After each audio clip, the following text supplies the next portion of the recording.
谢谢两位哈。结婚多久了？结婚3年了。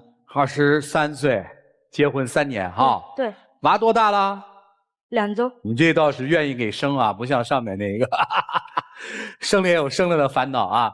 谈恋爱谈了多久？结的婚？2年。谁追的谁？我追他。你追他时候他是干嘛的呀？他那个时候在我们那里从事美容行业。哦。我姐老在那里做美容，我姐就做了我们的介绍人。大姑姐呗，看上他了。对。然后呢？就介绍我们2个在一起了。到了谈婚论嫁的年龄了。顺利而然的结婚了。当时是因为他年龄比较大，他的父母特别着急。就是有点逼迫我俩结婚，就是催婚的感觉。当时我家里边也不愿意，但是当时他特别好，对我也特别好，对我们家里人也特别好。然后他就说服了我妈，主要是，然后我俩就结婚了。结完婚以后，紧接着他的父母就要求生孩子，要小孩。因为我当时我那么小，我都没有做好准备。但是说他父母着急抱孙子孙女啊，然后就让我放弃我的工作。没过了多久，然后我就怀孕了。但是生完宝宝以后，现在一个情况是，他的父母对孩子是不出钱也不出力。现在我是带着宝宝在工作，然后下班我还要做饭，给他们洗衣服、收拾屋，然后我又要挣钱，我又要看孩子，我还要看着他。给他们是给哪些人做饭？给我父母，还有你，我们在一起吃饭的。哦，为什么还要看着他呢？我感觉他现在特别没有责任心了，对我和宝宝特别不关心。男宝女宝？女宝宝。生出来之后，他父母给看了吗？刚开始就是说我3个月的时候，因为宝宝就断奶了嘛，我就想，对，我就想早点去找一份工作，因为断奶以后，宝宝奶粉钱嘛，尿不湿的钱，每个月开销都很大的，光指着他一个人挣钱也是不行的呀。然后我就把宝宝就是给爷爷奶奶看了。不是给你们看孩子吗？怎么会说不看呢？不是我父母不给看孩子，是现在他不放心孩子，让我父母看。看到什么时候吧？这么说。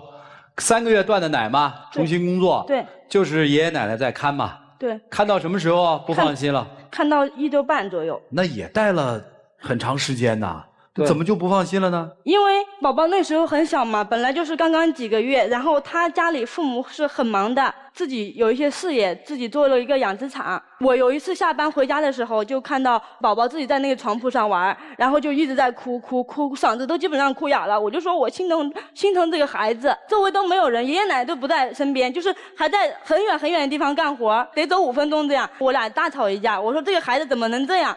还有一次。孩子满身长疙瘩，本来在那个养殖场里边条件就不好，长了一身的疙瘩，孩子身上的一身都挠破了。那环境就那样。那么小点孩子，把孩子一个人放在屋里边，没有人看，他不有当孩子从床上摔下来了怎么办呀？摔坏了怎么办呀？那是我10月怀才生下来的。行，那你不是也让他们看到1岁半了吗？是。也就是说，你带宝宝的时间，并没有爷爷奶奶带的时间长，是还是不是吗？是，那不是也过来了吗？宝贝也没摔着吗？别他妈焦虑。就刚刚他所说的是事实，他现在所担心的也是这样的，怕孩子在那里不行，受不了，在他心里边有个心结了，解不开了，所以他把孩子接过来，不让我父母看了。啊，谁看呢？现在是我们2个在看。你们俩不得上班吗？对啊，对，现在我带着宝宝上班。哦，你还能带着宝宝上班？对。这工作还不错呀。对，我们那有一个专门接待顾客的地方，有个小孩区，我带着宝宝上班，然后下班以后跟宝宝一块回家，给他们做饭、洗衣服，然后他就坐在看电视、玩手机，根本就不管的。哦，那这是你不对。然后吃完饭以后，我哄宝宝睡觉。我本来平时就是这个腰特别不好，容易腰疼，我就跟他说我腰疼，睡不着觉。他回我一句什么话呀？那你还是不困？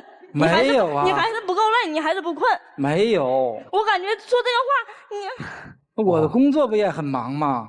我问问啊，哎，你父母没来照顾你啊？照顾了一段时间。我丈母娘来了，过来了以后，我丈母娘就是四川成都嘛，不适应，毕竟家里边还有爷爷奶奶呢。哦，走了。对，就短暂的待了2个多月，就回去了。他父母来的时候，那时候我是挤时间腾时间，想把我丈母娘留在这里啊，天天我把所有的应酬都推掉，只要下班就回家陪我丈母娘跟孩子一起出去玩。但是说我还是我丈母娘的原因嘛，家里边的事情嘛，所以我没留住。哎，那你现在那就得了呗，就把应酬推了带宝宝呗。那个时候只是短暂的时间，每天都陪不可能。为啥不可能啊？因为公司有很多事情。他就是这样，前一段时间吧，宝宝身体不是特别好，他那天晚上说他要去上班了，因为他上后夜，大概有凌晨2点左右，我摸着宝宝特别热，给他打电话赶紧的，结果他不接，我打了10几个电话他都不接，那我大晚上的大半夜我自己抱着孩子我能上哪儿去啊？孩子发烧那么严重呀，后来就3点钟的时候就直接关机了。哎，这是为啥呀？那个时候心情不好。主持人，那天晚上他是开车出去的，他车上有那个行车记录仪嘛。啊。我就拿他手机上车上看了一下那个行车记录仪，我就发现他那天晚上根本就明显他是进了一个小区里边，然后不知道上谁家里边去了，待到半夜才回来。他估计发他居然，你能不能长点心啊？这去哪儿了呢？这个事情是我有一个很不错的一个。就是女朋友，女性的朋友啊，解释清楚，女性的朋友，一起玩到大的女性的朋友。她就是说，在我们2个相识以来，这个朋友就相当于有男闺蜜嘛，就是说有女闺蜜嘛，就是相当于这是女性的朋友，非常很好。我去跟她诉苦。那你半夜你上人家家去，你让我怎么想啊？我知道你跟他是什么关系啊？然后我就从这个事儿，他回来还跟我大吵一架，我就觉得他这个人特别不负责任，还欺骗我。你对我和宝宝，对我们这个家庭有没有一点责任感？那今天为什么来呢？就是为这个事儿吗？对。然后我现在觉得我在这个家里边待着，我感觉我特别累，而且我现在公司有一个就是特别好的升职机会，然后甚至做一个主管。他们家不同意我去做这个主管，因为做主管平时出差的时间更多，没有时间去照顾这个宝宝。然后他们家就要求现在我辞职，不要做工作了，就在家里边把宝宝看好了，把他们爷俩伺候了，洗衣服、做饭、收拾卫生，就这样就可以。我觉得我刚23岁，我想有我自己的生活，我也想我有我自己的事业。我现在真的快受不了了，而且他对我的这种欺骗。现在这个孩子不是不给你看啊，是他看不起了。因为你跟我妈的中间的隔阂太深了。那之前我们也商量雇一个保姆吧的呀，可是你们家那个地方，你妈妈说别人说闲言碎语，本来就是乡下，还雇什么保姆？她怕别人说她闲话呀。对呀。然后你不是要求我父母把这保姆钱出了吗？哎，你什么意见吧？现在我的意思就是说，孩子可以让我父母看，他该晋升晋升。就是现在在我老婆这里，我父母不认同，因为他把孩子接过来跟我父母吵了好多回了。你怎么打算？安慰安慰我老婆，回家调节调节我父母，把这孩子让我父母该看看。看完了以后让他该晋升晋升，不要耽误他的前程。那你呢？我该干我的本职工作，回家多陪陪孩子。他现在这么说，他平时基本上都不怎么管孩子，他就是上班睡觉。跟朋友出去玩，他一出去应该都是半夜2、3点钟，然后就剩我跟宝宝自己在家里，就是说平时宝宝身体情况不好的时候，我给打电话，就是喝得醉醺醺的时候回来都有。我出去应酬也是为了这个家呀，我知道你辛苦，但说你考虑我的感受吗？你就是自从那次以后，就是我跟你妈妈吵架以后，你就每次都是拿离婚来威胁我，你知道吗？每次都是，哎，你过不了就离婚吧，就别过了。我就问你，今天你还想不想过？如果说你想过的话，咱们还能好好过这个日子；如果说你不想过，咱们就好聚好散。你也不要再折磨我了。为什么跟他母亲吵架？因为孩子，他妈妈就是说特别爱给孩子吃一些膨化食品、垃圾食品。我说孩子吃那种东西不好，产生特别多分歧。他就是老年人的思想啊，你怎么说呀？我再问一句啊，这个刚才你问他呀，说这个想不想过？想过就好好过，不想过就放了你。你自己怎么想？你还想过吗？如果他能改的话，我是想过的。他改什么呢？平时少出去应酬一点，多关心宝宝和我，然后对这个家就是有一点责任感。哦，今天是你要来的哈？对。好，来干嘛呢？我就想让他做出一些改变。其实这个生活日子我还是特别想过下去的。麻烦了，行吧，听听老师们怎么说吧。一起进入丘比特问卷。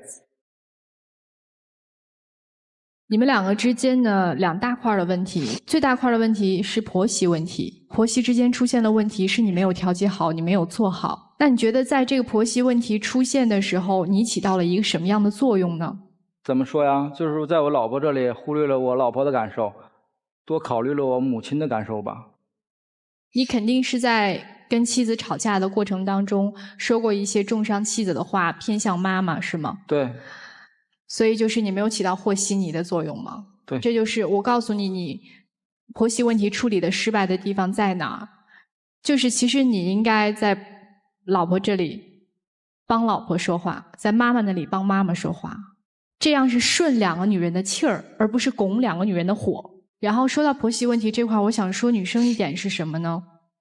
孩子的出生是你们两个人爱情的结晶，跟他的父母其实没有太多的关系。孩子生下来为什么一定要让父母来看呢？你刚才还提到一点，如果不看的话，意思就让出钱给找保姆。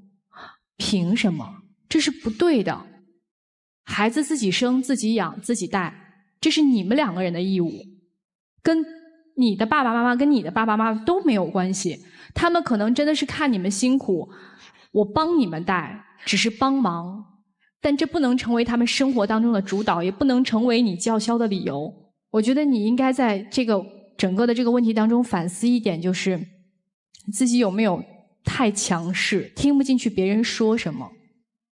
因为我知道其实你在工作带孩子还要顾家，确实很辛苦，带着孩子去上班，这是一种什么样的生活节奏啊？下了班回来又要给孩子弄饭，又要弄一大家子的饭，然后还要洗碗什么收拾，最后你这一天也过得太充实了。我能理解你这是一种焦躁的情绪长期积累积压，通过你刚才爆发式的宣泄就能看得出来。我跟你说，如果要让婆婆给你带孩子，你真的要撒手不管，婆婆怎么带就怎么带。擦一擦吧。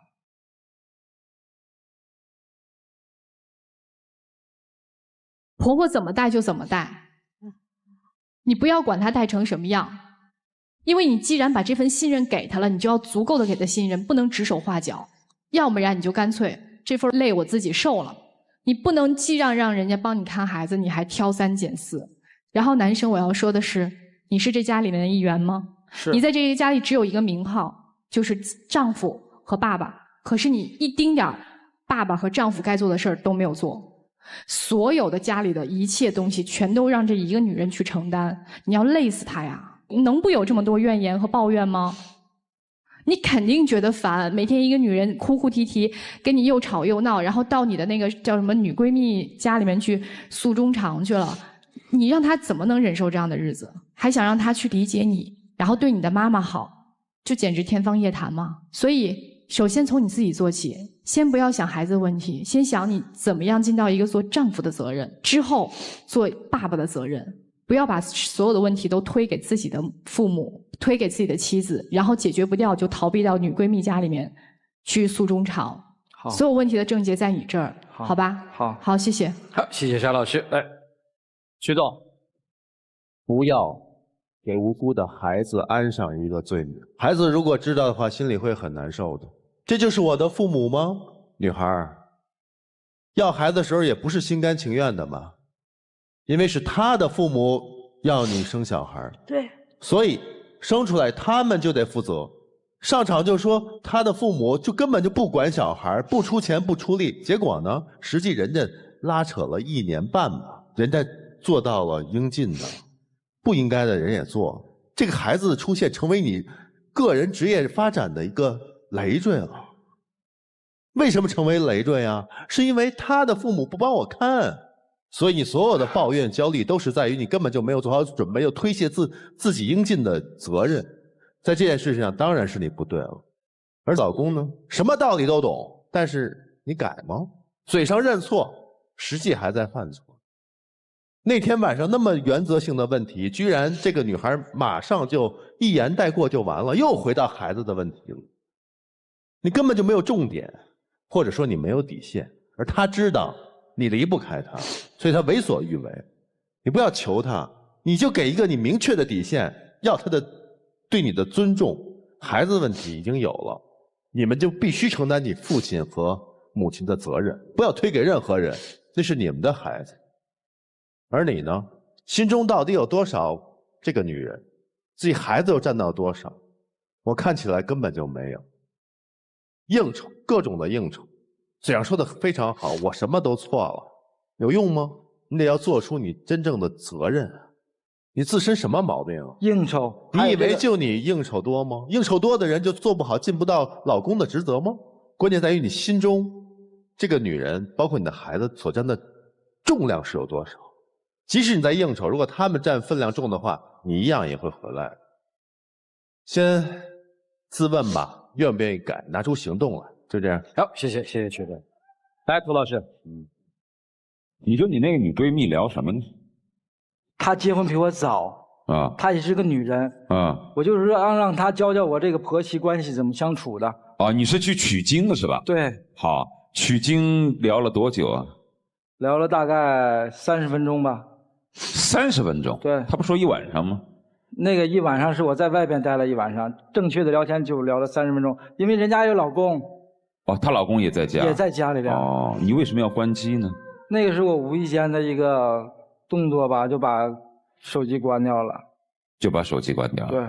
其实养孩子的确是一个非常现实的问题。我的孩子在1岁4个月之前，是他外婆跟我老婆一起带，我老婆不上班，然后从前1个月开始，我老婆一个人带，也是忙得不可开交。但是作为一个男人，我们是怎么做的？反正我知道曲伟是除了下班就在家，我也是，就这1年多，我在外面没有吃过一顿饭，就天天就在家。然后在出生的时候呢，帮他找一个最好的月子中心，天天陪着，没事就在家陪着他们，然后学点什么东西，做点饭，或者是喂点什么东西。虽然做得不好，但我们尽量的去做。我们俩的应酬肯定比你多吧？多。他是高级副总裁，是吧？我做好几档节目，有的是人会请我们出去玩玩，聊聊别的东西。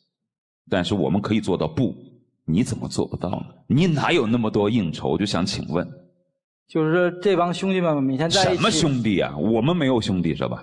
其实就是逃避。你去诉衷肠也好，跑到外面冥想也好，跟别人喝酒也好，就是逃避。你不想面对，你逼着人家去面对，让你父母去面对，你不去面对，看着烦嘛，一家里一摊子，对吧？我们也想过，有的时候也挺烦，但我们的快乐多过于烦恼。在家，当然我们比你1年长，所以我们在家待得住。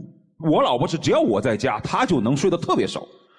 然后那孩子有的时候那个躺在那个床边上，头都快仰下去了，她还睡得很熟。但只要我不在家，她就基本上不怎么睡得着，就是有依赖性。所以一个女人靠不住你，没有依赖，你逃避，她就会烦，知道吗？如果你能帮衬她一点，就是女人有的时候不是真的要你在家为孩子做点什么。他就比如说我在那摘菜的时候啊，你跟我聊聊天，我给孩子换尿布的时候你递把手，他并不是要你干什么，你只要在那儿他就没有那么多烦恼。但是你选择了逃避，而且你这种逃避如果继续下去，就有可能发生婚外情的问题。诉衷肠嘛，好多婚外情就是诉衷肠诉出来的嘛。我不幸福吗？我脆弱吗？那让女人来安慰你吗？所以你不能逃避，把所有的应酬全免了，没什么好吃吃喝喝的。在外面挣钱靠的是本事，靠的不是吃吃喝喝。有本事在家做点应该自己力所能及做的事情。你听见没有？听见了。有多大的能力就揽多大的活儿。全家的活你干不了，你就干好你作为母亲应该干的。当然我也理解你什么要公公婆婆来带，要谁来带。有依赖性是现在所有的年轻人都有的问题。但是没有人依赖的时候，一个母亲必须要有独自带孩子的能力。对。我不知道你有没有这样的感受。当孩子跟着爷爷奶奶在一起久了的时候，你叫他不搭理你的时候，你会吃醋的。因为我们家那孩子那跟外婆那叫一个蔫的，你知道吗？我们回家，我出差几天回家以后是不搭理你的，我心里是很吃醋的，你知道吗？我作为一个男人，但没有办法，人家付出的多呀，孩子就跟他亲呐。所以在那一刻的时候，你就恨不得说，我就愿意把工作所有的时间来宠他，甚至宠得不像样子，你要怎样就怎样，那都是为了弥补自己和孩子之间的距离。所以为人父母没有那么容易。当你如果有哪一天你远离了孩子了，你可能会羡慕现在幸福的烦恼。你说呢？你啊，应酬全部抹掉，回家待着，听见没有？这里。学会宽容吧，都宽容吧。来吧，一起进入那几天和古方红糖真情60秒。老婆，在接下来的日子里，我希望把我自己改变一下，让你重新认识一下我自己，多点时间陪你，多点时间陪孩子，好吗？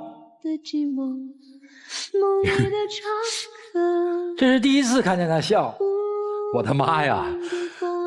就第一次看见笑你就娶了她，我的天哪！来吧，亮灯吧啊！好了，谢谢2位，请回吧，谢谢你们。我不知道看了这一对之后，那一对还想不想再生？来，请关门。其实这一对是现在婚姻育儿的一个带有典型性的一种家庭，自己需要发展，父母可能一时又搭不上手，帮不上忙，我们应该怎么去调整？3位老师。说爱我，在我的耳边对我说，我已经真的太久忘了这行了，回来吧。女生啊，你不聪明，跟你公公婆婆说声对不起，感谢人家给你带1年多的娃，这万一回家有个翻转呢，再让人带呢，多坏，净教这个。来，有请我们的小话筒，有请。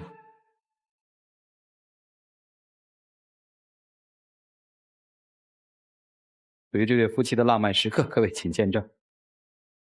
接下来的日子里，我会一直陪伴你。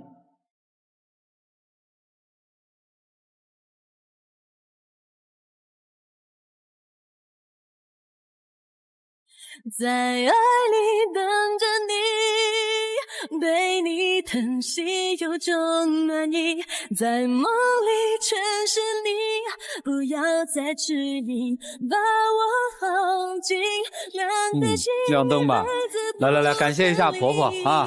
妈，感谢你一直以来就是照顾孩子，我之前也有做的一些不好的地方，对您老态度也不是特别好，在这里感谢你。相遇在人海里，就知道是你。